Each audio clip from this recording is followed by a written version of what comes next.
राधानगरी पाणलोट क्षेत्रात पावसाची संततधार चालूच आहे। राधानगरी तालुक्यातील काळमवाडी धरण हे सद्यस्थितीला 75% भरले असून या धरणामधून सकाळी 10:30 वाजता 1000 क्युसेक इतका पाण्याचा विसर्ग चालू आहे।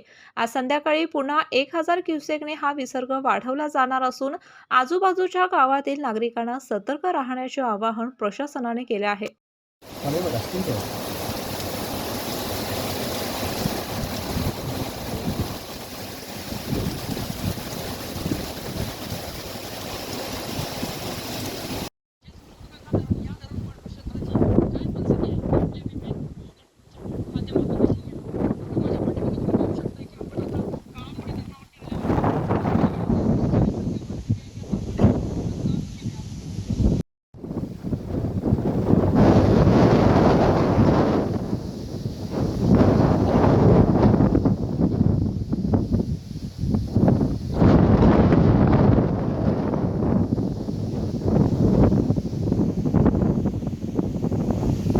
केके न्यूजसाठी राधानगरी प्रतिनिधी मिलिंद कांबळे।